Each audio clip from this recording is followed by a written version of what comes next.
This is on record, isn't it? Well, anyways, welcome to VGTR Live, episode 3 of season 2. That's right, we've actually made it to this third episode.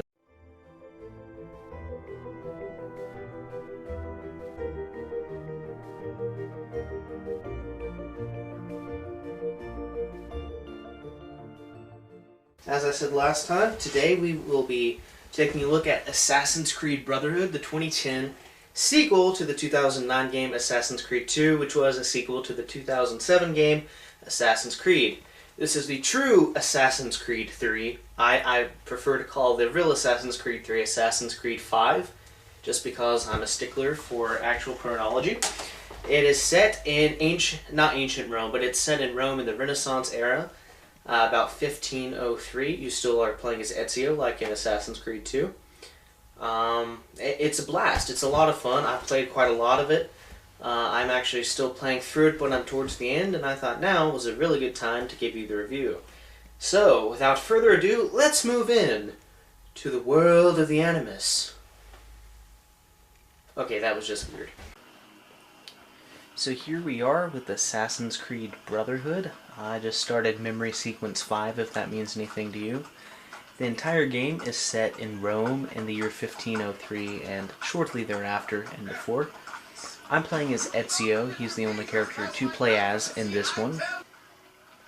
Rome is a colorful city, and it includes many landmarks, including, well, it's not exactly a landmark, but the Tiber River, the Pantheon, which you can actually go into,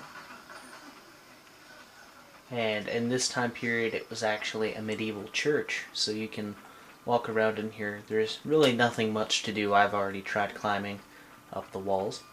The ruin of the great Roman Colosseum, which actually is fully explorable, and you can climb in it if you want to. In fact, it's required to even get the viewpoint for this map. And the Vatican, or Holy See as it's called in the game, as well as the newly under construction St. Peter's Basilica, which at this point obviously is still under construction, just like I just said. Not sure why I repeated that multiple times. The main method of transport in the game is walking and running throughout the streets of Rome, but if need be, you can always call up a good old steed and ride around and do lots of crazy things like this. Pull out your pistol and shoot that dude. Oh yeah. It's just kind of disappointing when this happens. Well, that moves on to the next segment. Combat consists of simple button pressing. You press the square button to attack. You press X to break defense by kicking them.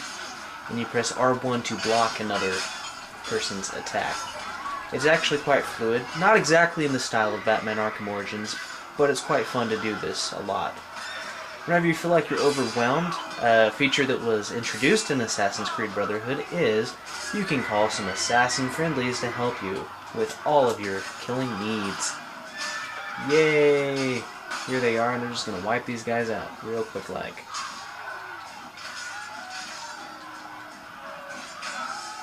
Thanks, man. You're the best. Oh, you're the best! That's right, I am the best. Once an enemy soldier has been killed, you can actually loot their bodies, which that just sounded really wrong, but you can take weapons that they have, such as smoke bombs, throwing knives, or bullets, or even crossbow bolts. You can also pick up the weapon that they were using and not use yours, but you can't carry it around with you while you're running. It just drops behind. It's kind of depressing, but it does make for some pretty cool moments whenever you decide to disarm one of them. Assassin's Creed Brotherhood has a fully working economy. In fact, you can walk up to any citizen, hold the X button, and pickpocket them. It's a lot of fun, but after a while people start noticing, and plus your notoriety goes up. Another way to earn money is by finding chests, such as this one, which you can then loot, similar to what you do to guards after they're dead, and it gives you other items besides money as well. Now, what to do with all this money that you make within the game from doing certain things? Well, you actually do make a lot of money without doing any of the extracurricular activities, just from completing missions, but doing side jobs such as assassination contracts and plundering things will get you even more money. Now what to do if you come up upon a shop and it has this sign on it? Well, it's simple. You can actually buy the shop and renovate it for the blacksmith, and then you get a discount from it. The entire union of blacksmiths will give you an even lower rate with the more of them that you renovate. It's pretty cool. The game has a working economy, and you can purchase things like weapons from the blacksmith and armor. Roman chest guard, that's exactly what I need. How notorious you are is measured by the red bar right up beside your health right here. It goes around the assassin symbol as you do more bad things. To keep your notoriety low, you need to tear down posters, bribe heralds, or kill Templar officials. When not on the ground, you can move about the rooftops and the walls of Rome in a very parkour style. It's a lot of fun, it's extremely intuitive, and it's not that hard to get the hang of. It really just involves holding down on the R1 and X buttons the entire time that you move.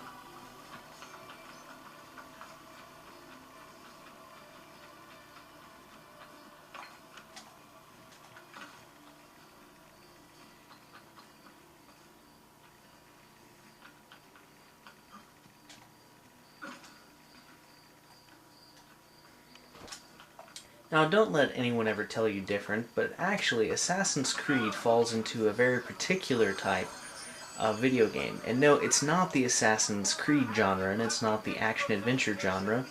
It's in fact a platform game. Now, this might strike some people very weird. They don't actually get this fact. Let's kill these guys using my assassin friends. But it involves a lot of the same gameplay as Super Mario, Sonic the Hedgehog, or even Crash Bandicoot. The climbing, the jumping, to solve the puzzles that have been placed to you, it's the exact same thing. Now, of course, this one's a bit more graphic in the blood department and language department, and all around it looks more realistic. But whenever you break it down, it's really just the same game moved about and things placed just slightly different. Just a thought. So now on to our final segment.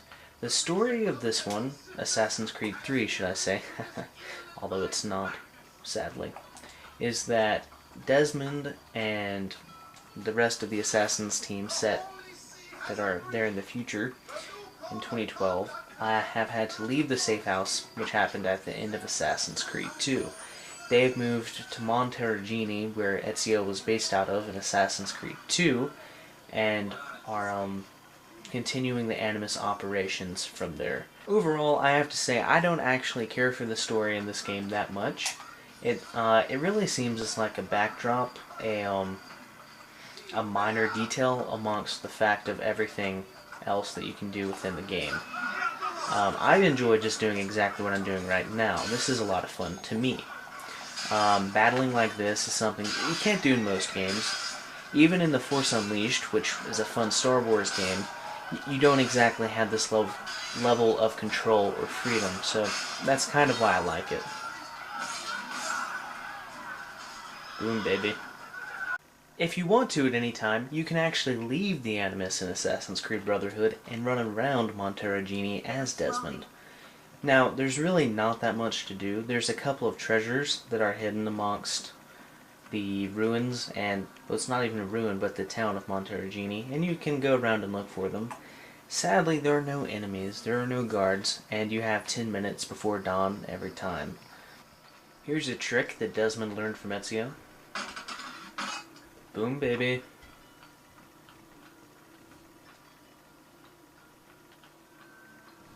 In conclusion, I'm just going to state Assassin's Creed Brotherhood is a very fun game. It has lots of gameplay value, replay value, and everything. There are so many game modes, well, not so many game modes, but there's a ton of side missions, stuff to keep you occupied. There's an entire side of the game that I have not even touched. So yeah, you should go on out and pick up a copy of Assassin's Creed Brotherhood for a fun time. If you like action, adventure, platform games, kind of like Mario, mixed with The Force Unleashed. That's the best way I can describe this. Thank you for taking a look at Assassin's Creed 3, or should I say Brotherhood, with me. I really enjoy this game. I'm going to try and stop giving ratings. If you noticed in the last two videos, I did not rate them. It's just going to be either two things. I enjoyed it or I didn't. This, I enjoyed it quite a lot. It's a fun game. I recommend it for ages over 15 because of some of the content inside of it, but it's a blast. It's a lot of fun, and for the historical fiction junkies, or just someone that loves the idea of running around in Rome, it's going to be a fun game. So anyways, I think we've come to the end of today, but as always, please subscribe to save yourself from the pending zombie apocalypse, because you know it's going to happen. They said it was going to happen in 2012 in Assassin's Creed. Obviously it didn't. That's because it's going to be happening on September 23rd. I hope I'm able to get this uploaded before then. I'm recording it on September 15th of 2015. So yeah, that's all. Thanks for watching. Salute to you. Live long and prosper.